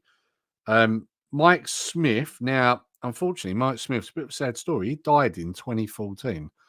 He had a heart surgery and there was complications. So which is very sad. He wasn't very old. I think he was about 69, something like that, when he passed away. I think he was married to Sarah Green. Yeah, he was. Yeah, he was. Yeah. Yeah. And then you obviously had a very young Craig Charles as well. Yep. He was in there, and of course he was doing that sort of stuff as well. The only, other than the family, which we now know are actors, but of course, well, unknown then, so we wouldn't have known this. The only other person that was an actor was the person that's playing the parapsychologist, Gillian Barron, her name is. That's her real name. She plays Dr. Lynn Pascoe, right? So anyway, I suppose I should probably get to the meat and veg of this. If you've seen this, you know what I'm talking about and where I'm going with this. If you haven't, then here's a shocker for you. So this was put out on the BBC in 1992 as reality TV, and it was basically what you now see with a lot of these ghost hunt programs. It was a lot more basic, obviously, because this was early days. But effectively, it was what Most Haunted kind of spun off from later on. Very similar, isn't it? It's like an early version of that. And it's the fact that you find out there's a house that's been terrorized by a poltergeist. And do you know what? For the effects, considering they were using superimposing, they've done a very good job. Like, watching it back now, the effects weren't bad. Like, they look effective. Some of the bits where they make the outline of the poltergeist appear looks like the sort of thing you'd expect to see. You know, it doesn't look superimposed. So hats off to them for that. Can you remember the name of it? Was it Mr. Jangles or something like that? No, Was it Pipes. Pipes? That's it. Pipes. Of course it He was. bangs on the pipes, right? And basically, this family's getting traumatized by this poltergeist. The BBC are there to do this live ghost hunt, ghost watch, which is why it's called this. And actually, it's all pre-recorded, set up, and then the controversy started, didn't it? Because there was lots of complaints. Yes. BBC were hounded to death by complaints of people saying that their kids were traumatized, they wouldn't sleep. Parents that couldn't believe that the BBC had put this out. And in fact, it was a sad story where a teenager actually took his own life because of it. So it's got a lot of history and not all of it good. But what I found going back and watching it is that man's cheesy. It's really cheesy, and there's some terrible acting in there. And you know what we wouldn't have picked up back then, but we would now, was the family that this is happening to. They're all very well spoken, and it's like no one talks like that in the UK. You know, very few and far between the people talk with very, very posh accents, but there's loads of it in that show. So unfortunately, there was a lot of backlash afterwards. I mean, as a result, it's now kind of, I suppose, become a cult classic, right? Because it's got a lot of history attached to it. And like I say, 101 Films released it. I got it in a sale in HMV for $9.99 on Blu-ray, so I've watched it. And there's a documentary as well, which is quite interesting. It goes into some of what they were thinking and what they were doing, etc., etc. But yeah. I would say it's probably not aged very well. That's all I would say. Yeah, Chef, what did 10-year-old you think of it? So when it was filmed in a house in like Norfolk, I think, or wherever back originally. But it's kind of based loosely on the truish story of a house in Enfield in Green Street. I think that's right. 234, which I've been to where the house is, and then that story was then used for the Conjuring movie, which was based on the same premise of stories. I loved it. I thought it was awesome. Yeah. And at the end, when all the lights go off and everything, and Michael Parkinson's saying, "What is this?" When he's dithering around, what is the camera working? Is it on? Isn't it? He's walking around, and then he starts doing a nursery rhyme. But then he say at the end, like "sleep tight" or whatever. Anyway, he starts doing a nursery rhyme.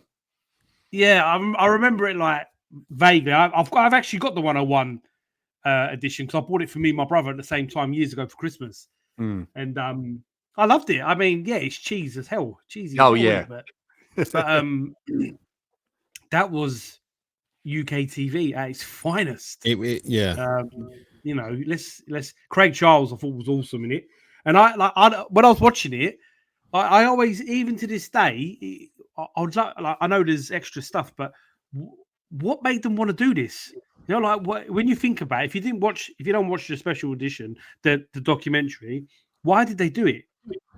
Like, and why did they got so much ag in it? You know, like what made them do it? Sort of. Well, it was Halloween, wasn't it? It was a Halloween special, and they've never done nothing like it before, have they? They've never done anything BBC that kind of to now or from then. They've done nothing like. Well, no, because of the backlash. But I mean, it was a female director that came up with the idea. Her and a writer that were working together, and this was how it came about. Yeah, it was cool. Yeah. I loved it at the time. I thought it was awesome. I mean, the next day in school, I've seen pipes is in my ass at night, and all this, you know, like all them ones in it. I saw it. He was in the back. He's real. I mean, what we should probably explain here to people was back then there was no internet. You know, school playgrounds was word of mouth. You know, and true story. This really did. I'm not overstating this. This really did traumatize families. Yeah, like it really did. Kids were scared to go to bed. It's one of those things that you. Like, there's moments, I think, in like your childhood that you'll never forget. Like, for instance, the hurricane in 1989. We all knew where we were, what we were doing when that hurricane hit. When Michael Fish said everything's going to be fine, and the next day we had the biggest hurricane the UK's ever seen. Wasn't that 87? Oh, late it might 80s. have been. It was late 80s. I think yeah. But anyway, it's and this is another one. Like, if I was to say to my mum, who's now like 69 or no, she's older than that now, whatever she is, like 70 something. Do you remember Ghostwatch? She'll say yes, 100%, because she'll know that I was fine during most of it. And then when it starts to get really weird at the end, you know, the studio starts to have problems, you know, and they all starts to break down and people start acting really weird. She knows I was starting at that point, like, I'm cool, like, oh yeah, this isn't scary, Mum, this is fine, I'm not scared. And then by that point, I'm like curled up on the sofa next to her, and she's telling me, oh, and it's okay, it's not real, it's like, it's just, you know, your parents trying to talk you down. And that is vivid in my memory of like watching that program. And I think what made it feel so real is because, as you said, Lee, this was on the BBC. This wasn't Channel 4 or ITV, which of course did this sort of stuff. The BBC was a grown-up channel. The BBC had documentaries and the news and, you know, financial programs and political programs. It wasn't the channel where this stuff sort of happened. You know, Harry Enfield wasn't on there and things like that. It was like, this was like, so for it to be on there, it had legitimacy because it was on the BBC. The BBC they do serious stuff. So I'm watching this going, and there was, of course, because it's on BBC, there's no adverts. Imagine what adverts would have done to it. If it had been on ITV, how you couldn't have worked adverts into this. It would have broken the immersion. Like it would have broken the build that it was creating. Because obviously the shows, how long is it, Lee? Is it like an hour long? About an hour and a half.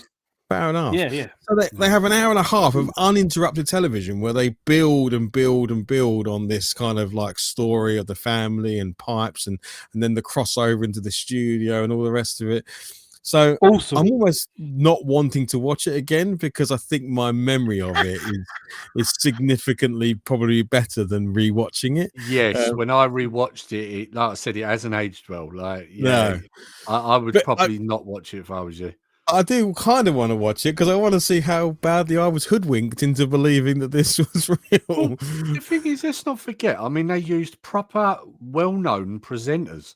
Yeah. Who were not actors. Like, anyone would have been fooled, to be fair, right? Oh, Parky, this is your life, you know? It's like if he was in something, you believed him. And apparently he had a whale of a time playing it as well. He loved it, apparently. So, because it was different for him as well. I mean, this is the thing. Let's not forget. This sort of stuff's been done before, right? We had War of the Worlds on the radio. Managed to fool a load of people into thinking we was being invaded by Mars. Yes. Right? Yep. Since then, we've had the Blair Witch Project, where someone put out on the internet 6 months beforehand that some fan footage had been found, and it was the Blair Witch, and put out all these various stories across the internet about a load of stuff that really didn't happen. So, of course, when the film came out, everyone believed it was real, and they all went and watched it. You know, yeah, cool. This isn't. It wasn't the first time it had been done. but it certainly was a trendsetter, I would say. I'd say Blair Witch probably learned quite a bit from what Ghostwatch probably did. Yeah. You know, so it absolutely is akin to the War of the Worlds radio broadcast, which yes, I've just looked. That was 1938. That broadcast went out. yeah, So if you imagine the world back then, obviously that's just before going into World War II, right? So there's already probably bubblings of World War happening in the media and stuff like that, you know. And to have caught that radio broadcast, if you came in late to it, because I know they say at the beginning it's a show or whatever, but if you came into late and you were hearing this on the radio, again, no internet, no mobile phone, no anything, right? You believed what you heard because it's the radio, and the radio tells you the truth. It tells you what's happening in the world. It's your only medium for that, and it's talking about, you know, a landing in landing in London and these things happening. I can see how it went, then people believed it. And I think this was the same, you know, as young kids watching with our parents who didn't want to let on sometimes, you know, they didn't want to get scared, but they probably were egging us on a little bit as kids, like, oh my God, this is a bit scary, isn't it? And like, yeah, I can see how we just believed it. And obviously it being on the BBC with clearly, you know, people who we trusted, you know, this was I was completely sold on it, and it hooked me in big time. And yeah, I was quite scared by the end of it, and happened to be, and I was probably one of those kids that couldn't sleep that night, you know. Yeah, I'll be honest. I think the reason why I wasn't fooled by it, there was two reasons. I mean, number one, I was watching it around my mate's house, and he was a bit older than me as well. And so if I wasn't fooled, he definitely wasn't. So we're sitting there the whole time going, what on earth is this, right? So we could tell that there was something not right with it, right? But the other thing was also the fact, and I've said this to you guys before, my mum's house, like, I'm telling you, it's haunted. I know it is. I saw things, and things went on in my mum's house. And I can tell you now, nothing that you see in Ghostwatch ever happened in there. You know, not things like that. You know, I would see like dials turn up on my hi-fi, things like that. I wouldn't hear someone banging pipes. Like, you know, it was, you know, like I say, I could tell that what I was seeing on the TV wasn't real. Yeah. So, and it's probably because I think there's also a very fine age, like you say. There's only 2 years difference between you and I, and between a 12-year-old and a 14-year-old can be a world of difference, right? So yeah, what you were able to make that, and anyone younger than that, you're just bought in, aren't you? You're just sold on it. And yeah, I'm glad you brought this topic up, and I may have to either borrow it from you or pick it up myself, just to rewatch it, because, and if anyone hasn't seen it, go into it with the mind of a 10-year-old. That's what I would say, right? A naive, non-internet, you know, couldn't have a call. You're just on the sofa with your mum and dad. They probably lit some candles. The telly's, it's all a bit dark, and just try and go and watch it. And I think you will also agree, or maybe if you did watch it when you were a kid, again, comments below would be amazing. Did you get caught by it, and were you like me, cuddling into your mum going, is it all right, mum? I don't know what's going on, you know, being all scared. Do you know, something that's just occurred to me, and this was another way that they hoodwinked people, I think. Do you remember there's a call line number as well? Yes. Yeah. And I remember people ringing that was active. So that was another way they fooled people, because it comes up on the screen, ring this number, blah, blah. And people were answering them phones. They were real numbers. Yeah. So, because I remember my mate, he was messing about and he rung it. So I know for a fact there were people on the end of them. So that was another way they hoodwinked people with that, because that was real. Yeah, I mean, the thought, and given again the year this was, as you said, like the special effects and stuff like that, the thought that went into the production of this at every point was top notch, right? They really did. They really think it through, because at no point did I think, oh, that bit's not real. I was invested, and I was, you know, in it for sure. Awesome, guys. Well, look, we've been going for an hour and 45 minutes almost, so I think we'll call it, and any other topics we had, we'll definitely pull into the next podcast. But once again, if you've made it this far, thank you very, very much, because we do like to rattle on about our hobbies, that's for sure. Let's quickly just check in, Nerdy Geezer, anything going on with you in your channel at the moment? Well, I guess I've got to do something soon. But the problem I've got is that everybody's here. Like Connor's off school, Kara's off work, so I do need to do a pickups video. I have picked up a lot of Nintendo. As I said earlier, I've part some stuff in. So, and I've got a load of films I've picked up as well. So at some point I'll be doing a second on the movie channel. So, but yeah, it's just whether I can do it, because obviously illness has been a problem up until now. And now everybody's here. So I don't know when I'm going to do it, but it'll be coming up in the next couple of weeks anyway. Excellent. Yeah, it'd be great to see that. Chef, yourself? Not much, mate. Just getting ready now, playing a lot of golf, getting ready for my week, 3 days away at Belfry. Can't wait for that. So just practicing golf, really. Swap shop, end of the month, which is going to be great. Got some good tubers on. I haven't shared it all out, but it's all looking good. And yeah, that's about it, really. I ain't got much else going on at the minute. Awesome. Yeah, well, Swap Shop's going from strength to strength, isn't it? So, yeah, it's been good. We're definitely, it's been really good. I'll stick links to everything below, so if you want to go and check out the guys' channels. For myself, continuing to do my Monday Night Retros. The last one was on the awesome Sharp Twin Famicom, which was really very cool. So I really enjoyed doing that. So we'll be back this Monday, which will be actually might not be. It's Easter Monday this weekend. So I don't know if there will be, but hopefully I can do an Easter Monday show. And otherwise, I've also got a pickups video to do. So I've committed now to this monthly pickups video, which seems to go down well with people. So I have got a whole load of stuff to show off from various shows I've been to and other bits and pieces I've picked up. I've even got a new Commodore 64 game to show off, so that'll be nice. I haven't done anything on the Commodore 64 for a little while. So yeah, just bits and bobs from me. And there has been some requests for some live tabletop gaming. So that's something I might also get done. Actually do some 40k live or some 40k recorded videos. Nice. So yeah, all sorts of stuff. Brilliant. Well, look, gents, thank you once again for joining me on this. I absolutely love it. It's brilliant. We could easily do 2-3 hours, I think, on this easy if we all had the time.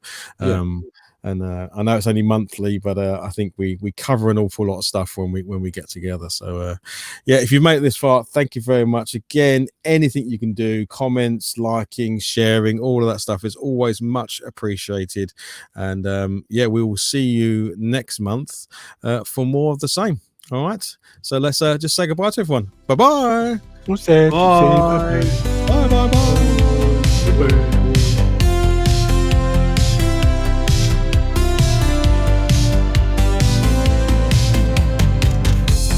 Joystick and let's explore pixel worlds behind that door.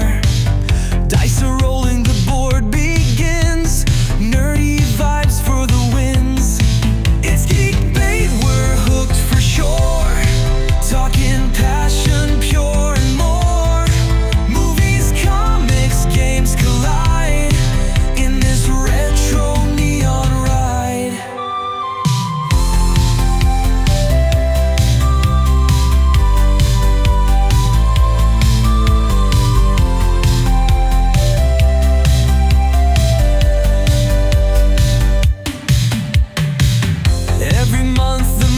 Ignite, phantoms clash, they shine so bright. From galaxies to fantasy planes, we're geeking out, it's ingrained. It's geek bait, we're hooked for sure. Talking passion, pure and more. Movies, comics, games collide in this retro neon ride.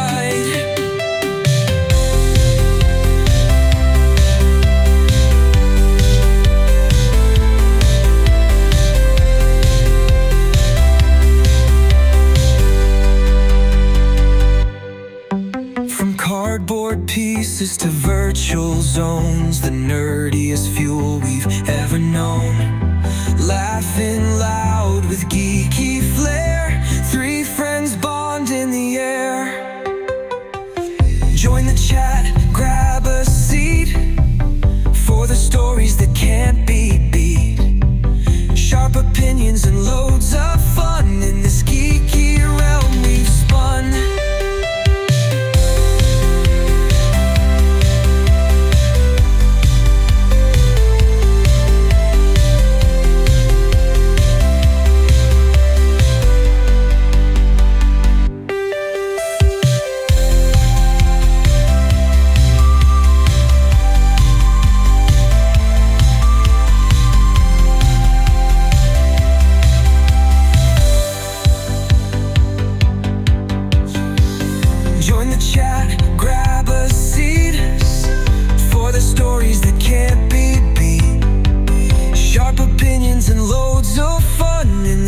geeky realm we've spun.